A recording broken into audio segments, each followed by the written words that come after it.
આઠના વહાલા વિદ્યાર્થી મિત્રો, આજે આપણે આ વિડિયો લેક્ચરની અંદર તમને ગુજરાત સરકાર દ્વારા હમણાં જે સ્વાધ્યાય પોથી આપવામાં આવેલી છે એનો ભાગ નંબર 7. આ ભાગ નંબર 7 માં ગણિત વિષયનું પ્રકરણ નંબર 11 સમપ્રમાણ અને વ્યસ્ત પ્રમાણનો નિયમ, આનું સંપૂર્ણ એટલે સંપૂર્ણ સોલ્યુશન આપણે આ વિડિયો લેક્ચરની અંદર જોવાના છીએ.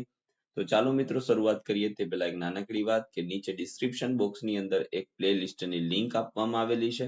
આ લિંકમાંથી તમને ભાગ 7 ના તમામ એટલે તમામ વિડિયોનું સોલ્યુશન મળી રહેશે, એટલે કે તમામ વિષયોનું સોલ્યુશન મળી રહેશે. તો જોઈએ પ્રશ્ન નંબર પહેલો છે, યોગ્ય વિકલ્પ પસંદ કરો. જેમાં પહેલું છે u અને v સમપ્રમાણમાં છે. જો u ની કિંમત 10 અને v ની કિંમત 15 હોય તો u અને v માટે નીચેનામાંથી કઈ કિંમત અનુરૂપ નથી? તો એમાં આવશે 15 અને 20.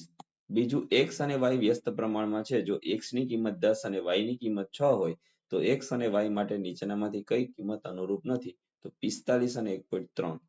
ત્રીજું છે, જમીન સમાન રીતે ફળદ્રુપ છે. જમીનનું ક્ષેત્રફળ અને તેના પર થતા પાક વચ્ચે સો સંબંધ છે, તો સમપ્રમાણતાનો. ચોથું, નીચેનામાંથી કઈ બે રાશિઓ એકબીજાના વ્યસ્ત પ્રમાણમાં છે? તો ઝડપ અને લાગતો સમય. પાંચમું, જો x અને y સમપ્રમાણમાં હોય તો 1/x અને 1/y વ્યસ્ત પ્રમાણમાં થશે. છઠ્ઠું, 100 વ્યક્તિઓને 24 દિવસ ચાલે તેટલું અનાજ છે. જો 20 વ્યક્તિઓ જતા રહે તો અનાજ કેટલા દિવસ ચાલશે? તો 30 દિવસ સુધી. સાતમું છે, જો x અને y સમપ્રમાણમાં હોય તો x/y અચળ રહે. આઠમું છે, જો p અને q વ્યસ્ત પ્રમાણમાં હોય તો p ગુણ્યા q અચળ રહેશે. પ્રશ્ન નંબર બીજો છે, ખાલી જગ્યા પૂરો. નવમું, જો x અને y ખાલી જગ્યા હોય તો તેને x ચલે છે y પણ લખી શકાય સમપ્રમાણમાં. દસમું, જો x અને y ખાલી જગ્યા હોય તો x ચલે છે 1/y લખી શકાય વ્યસ્ત પ્રમાણમાં. જો x અને y ખાલી જગ્યા હોય તો ધન પૂર્ણાંક k માટે xy બરાબર k લખી શકાય તો વ્યસ્ત પ્રમાણમાં. 12મું છે, જો x અને y સમપ્રમાણમાં હોય તો કોઈ ધન પૂર્ણાંક k માટે x/y બરાબર k લખી શકાય. 13મું છે, જો એક રાશિ વધવાની સાથે બીજી રાશિ ઘટે તો તે બંને રાશિ છે તેમ કહેવાય વ્યસ્ત પ્રમાણમાં.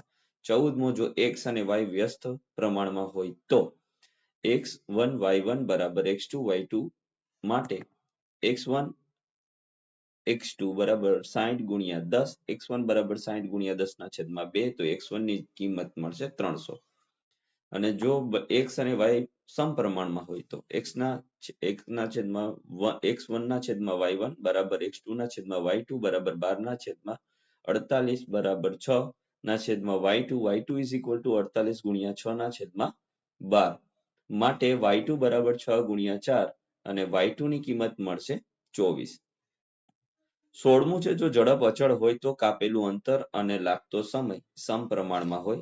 17મું છે, એક રિક્ષા 3 કલાકમાં 36 કિલોમીટરનું અંતર કાપે. જો રિક્ષાની ઝડપ 4 કિલોમીટર પ્રતિ કલાક વધારવામાં આવે તો તેટલું જ અંતર કાપવા માટે લાગતો સમય ખાલી જગ્યા કલાક થશે. તો મિત્રો એમાં જવાબ આવશે 2 કલાક 15 મિનિટ. 18મું છે, જો p અને q વ્યસ્ત પ્રમાણમાં હોય તો તેમને અનુરૂપ કિંમતોનો ખાલી જગ્યા અચળ રહે તો ગુણાકાર.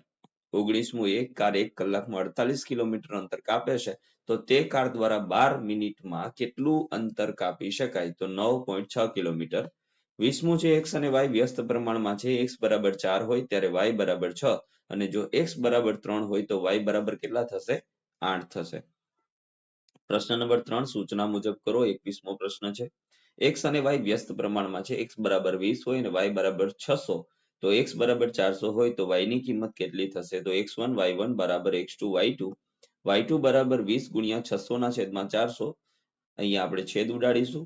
20 ગુણ્યા થશે અહીંયા માટે 20 ગુણ્યા 600 ગુણ્યા 600 ગુણ્યા y2 બરાબર 30 જવાબ આપણને મળશે.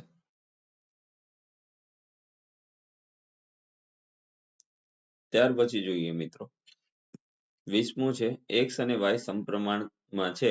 x બરાબર 80 હોય તો y બરાબર 160 છે. જો x બરાબર 64 હોય તો y ની કિંમત તમારે શોધવાની છે.